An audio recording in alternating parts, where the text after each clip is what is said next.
What is hope? Is it positive or negative?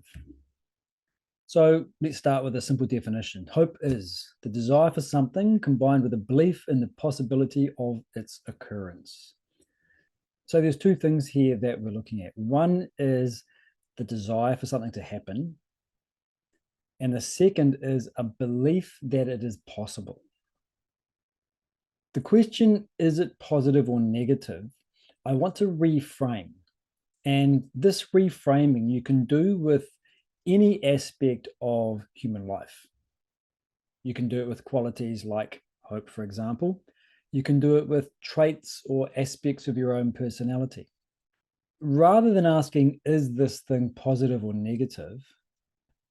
Instead, let's frame it as, when is it positive and when is it negative? When does it become positive? When does it become negative? And with that framing, let's look at hope. So the first question to ask around this is, what are the positive aspects of hope? Or we can ask this as, what is healthy hope? When is it beneficial to the personality? So pause the video here and ask yourself the question, what are the positive things that hope can bring into my life? Okay, so let's just look at a few points that answer this question. Now, it's important to understand, of course, that this list is not exhaustive. It's also important to realize that each person's list will be different. There aren't so much right and wrong answers to this. This exploration is getting you to consider when hope is positive and healthy for you in your circumstances. Now, a lot of these will have crossover and universal application, but step away from the notion that there are right and wrong answers here. The positive aspects of healthy hope are that it does provide a motivation to act. I hope that I win the competition. That hope leads you to put into place actions that will get you there. You have this belief that there is a possibility, I can win, I can succeed. Second is that it maintains the focus on that positive outcome. When you are hoping for something, it's obviously wish fulfillment. You are hoping for the thing that at least you believe is positive for you. Third is that it promotes imaginative thinking.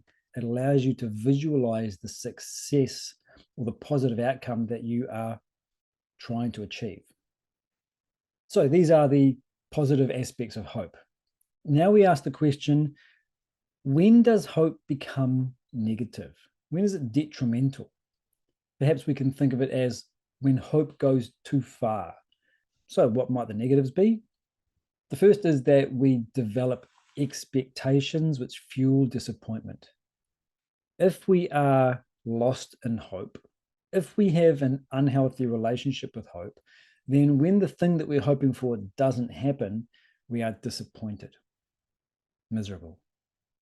Another aspect of negative hope is that it can get us to rely on forces outside of ourselves. When we are hoping for something, it's almost like we are saying to the universe, please bring this into existence. And it can lead to a sense of helplessness or non-action. Another point is that it can come from a deficit mindset. If there is something that I'm hoping will happen and I'm lost in that hope, then it's possible that what I'm actually experiencing is the feeling that it will not happen. I do not have this thing. So it's a deficit mindset rather than an opportunity mindset. So you might ask yourself the question, what is it that promotes positive hope? And what is it that promotes negative hope? And this is a really important question to reflect upon, because now you can start to alter the conditions so that positive hope grows and negative hope withers and dies. And those conditions are, of course, external, the sort of people you hang out with, the environments that you are part of, etc., and internal, the thought processes that you're allowed to take hold in the personality. So once we've looked at hope in this way, the positive and the negative side of it, we now ask the question, what is the complementary opposite of hope? Now, I'm using this phrase complementary opposite to differentiate it from the opposite per se. So, for example, if you were to ask somebody what's the opposite of hope, they might say despair. Now, despair is inherently negative. We don't think of positive despair. So, when we talk about this idea of a complementary opposite, we want to think of a neutral or a positive quality. In fact, we really want it to be neutral, because once we start with a neutral quality, we can then look at it from the perspective of positive and negative, just as we've done with hope. Now, I want to reiterate the point here that there's no right or wrong answer here. Whatever you have understood hope to be, cognitively and emotionally, what does it make sense to call the complementary opposite? Something which balances hope and which itself is healthy, or neutral? So take a moment to think about what that might be. Okay, so one answer to the question of what is the complementary opposite of hope could be realism. And we go through that same process again. Now, the first thing we might do is to again say, well, what is realism? So come up with a definition that works for you. You can, of course, go to things like dictionaries, the internet, ChatGPT to get this definition, bring it all together and find something that works for you. So we may think of realism as seeing things as they are. Same question again. What are the positive aspects of realism? So one might be that once we have an assessment of how things actually are, that leads us to a sense of acceptance. We no longer resist what is. We no longer clutch and grab for an unborn future. Realism may also promote self-reliance. You recognize, if I want success here, I have to put the causes in myself. Third aspect is that it promotes collaboration, because when you see things as they are, you realize that actually I can't do anything on my own. An integral part of my success is getting the help that I need from others.